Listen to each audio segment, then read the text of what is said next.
Kita akan mengupas pertanyaan dari viewers seputar pakan yang berkaitan dengan progres bunga Channa Marru, dorsal gondrong, perilaku flaring, dan lain sebagainya. Simak hingga selesai. Apakah bunga Channa Marru akan hilang jika makan terlalu banyak? Pertanyaan ini serupa dengan pertanyaan, apakah Stewarti banyak makan menyebabkan dot hitam menjadi hilang?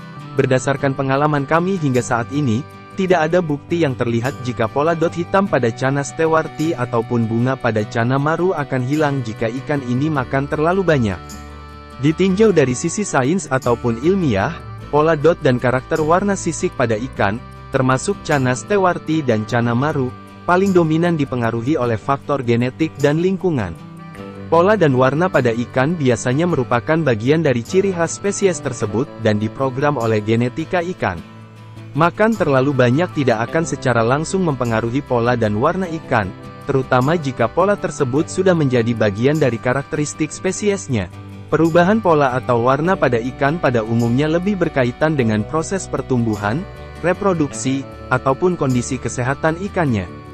Misalnya, Channa Marru yang masih muda mungkin memiliki bunga lebih sedikit ataupun warna yang berbeda dengan Marru yang sudah dewasa.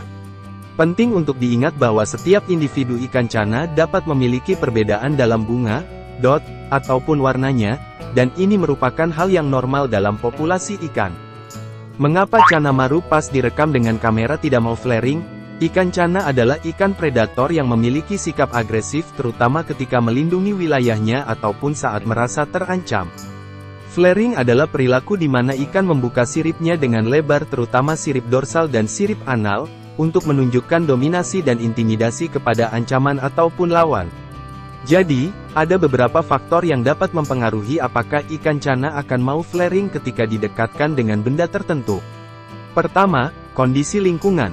Jika ikan merasa aman dan nyaman dalam lingkungannya, ikan-ikan ini mungkin tidak merasa terancam dan tidak akan melakukan flaring. Lingkungan yang menyediakan tempat persembunyian yang cukup dan kondisi air yang tepat akan membantu mengurangi stres pada ikan dan membuatnya lebih tenang. Sebagai catatan, overflaring tidak baik untuk Channa Anda. Kedua, faktor kesehatan ikan. Ikan yang sakit ataupun stres mungkin tidak berperilaku seperti biasanya, termasuk tidak melakukan flaring seperti yang seharusnya. Ketiga, interaksi sebelumnya. Jika ikan telah berinteraksi dengan benda atau objek tertentu sebelumnya dan merasa bahwa objek tersebut tidak berbahaya dan tidak mengancam, maka ikan mungkin tidak merasa perlu melakukan flaring. Keempat, tingkat kepedulian ikan. Setiap ikan memiliki kepribadian dan tingkat agresi yang berbeda. Beberapa individu cenderung lebih agresif dan cenderung melakukan flaring secara alami, sementara yang lain mungkin lebih tenang dan tidak melakukan flaring kecuali dalam situasi tertentu yang mengancam. Ingatlah bahwa perilaku ikan dipengaruhi oleh berbagai faktor, dan setiap ikan dapat merespons berbeda terhadap rangsangan atau situasi tertentu. Dan sekali lagi, flaring atau tidak bukan hal utama ketika Anda memelihara ikan Channa. Yang terpenting adalah bagaimana ikan Anda dapat tumbuh sehat dan normal. Apa pakan yang membuat dorsal Channa menjadi lebih gondrong? Yang kami ketahui hingga saat ini, tidak ada pakan khusus yang secara langsung dapat membuat dorsal ikan Channa seperti Channa Marru ataupun Channa lainnya menjadi lebih panjang ataupun gondrong. Pertumbuhan sirip dan bagian tubuh lainnya lebih dipengaruhi oleh genetika dan lingkungan hidupnya. Namun, ada beberapa faktor yang dapat mempengaruhi pertumbuhan anatomi dan kesehatan ikan Channa ataupun ikan predator lainnya. Pertama, pakan yang seimbang. Memberikan pakan bervariasi yang seimbang dan berkualitas dapat membantu ikan tumbuh dengan baik dan memiliki kondisi tubuh yang baik. Ikan predator seperti Channa Marru memerlukan makanan tinggi protein untuk pertumbuhan dan perkembangan semua anggota tubuhnya agar optimal. Pilih makanan yang mengandung protein tinggi seperti cacing, ikan kecil, udang, hingga pakan berbasis hewani termasuk pelet. Pastikan kualitas air dalam akuarium tetap baik dengan melakukan perawatan rutin dan mengontrol parameter air seperti suhu, pH, amonia dan nitrat, jika diperlukan. Ikan predator seperti ikan Channa membutuhkan ruang yang cukup untuk berenang dan tumbuh dengan baik. Jika ditempatkan di tank yang terlalu kecil, pertumbuhan ikan ini bisa terhambat dan alhasil pertumbuhan bunga tidak akan maksimal ketika ikan dewasa. Jaga lingkungan ikan tetap bersih dari kotoran dan sisa makanan yang berlebihan. karena hal ini dapat menyebabkan masalah kesehatan pada ikan. Namun, penting untuk diingat bahwa genetika adalah faktor penting dalam pertumbuhan ikan. Beberapa individu mungkin memiliki pertumbuhan dorsal yang lebih gondrong secara alami dibandingkan yang lain, sementara individu yang lain memiliki dorsal biasa-biasa saja. Apa perbedaan nutrisi udang rebus dengan udang segar sebagai pakan Canamaru?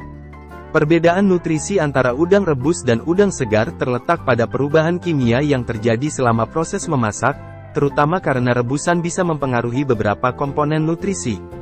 Berikut adalah beberapa perbedaan utamanya. Pertama, kandungan air. Udang segar memiliki lebih banyak kandungan air daripada udang rebus. Proses perebusan menyebabkan sebagian air di dalam udang menguap. Kedua, kandungan protein. Protein adalah komponen utama dalam udang. Meskipun perebusan mungkin menyebabkan sedikit hilangnya sebagian air, namun kandungan protein secara umum tetap hampir sama di antara udang rebus dan segar. Kalaupun ada pengurangan, jumlahnya tidak signifikan. Ketiga, kandungan lemak. Udang mengandung beberapa lemak sehat, terutama asam lemak omega 3. Selama proses perebusan, beberapa lemak dapat keluar dari udang ke dalam air perebusan. Oleh karena itu, udang segar mungkin memiliki kandungan lemak yang sedikit lebih tinggi daripada udang rebus. Keempat, kandungan mineral. Beberapa mineral mungkin juga terkandung dalam udang, seperti selenium dan seng. Selama perebusan, sebagian mineral ini dapat bercampur dengan air perebusan. Perlu dicatat bahwa perbedaan nutrisi antara udang rebus dan segar mungkin tidak signifikan, terutama jika perebusan dilakukan dengan cepat dan tanpa overcooking.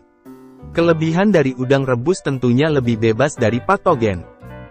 Bolehkah Canamaru makan pelet ikan koi? Canamaru adalah ikan predator, dan di habitatnya makanan utamanya adalah ikan kecil, serangga, udang, dan makanan hidup lainnya. Sementara itu, ikan koi adalah ikan herbivora atau omnivora yang memakan tumbuhan air, ganggang, dan makanan buatan seperti pelet koi yang mengandung berbagai nutrisi yang telah disesuaikan untuk kebutuhan tubuhnya. Sebagai ikan predator, Canamaru cenderung lebih suka memangsa ikan-ikan kecil dan hewan air lainnya daripada makanan yang mengandung tumbuhan atau pelet koi. Oleh karena itu, memberi makan ikan Canamaru dengan pelet ikan koi tidak akan menjadi pilihan yang tepat karena tidak sesuai dengan pola makan ikan ini. Ikan karnivora membutuhkan pakan dengan asupan protein tinggi sekitar 50% dibanding dengan ikan herbivora yang membutuhkan protein dalam pakan berkisar 30 hingga 40%. Penting untuk memberikan makanan yang sesuai dan seimbang sesuai dengan jenis ikan yang Anda pelihara. Jika Anda memelihara Canamaru, sebaiknya berikan makanan hidup seperti ikan-ikan kecil, udang, serangga, ataupun pelet tertentu dengan kandungan protein tinggi. Selain itu, pastikan makanan yang Anda berikan memenuhi kebutuhan nutrisi dan ukuran mulut ikan tersebut.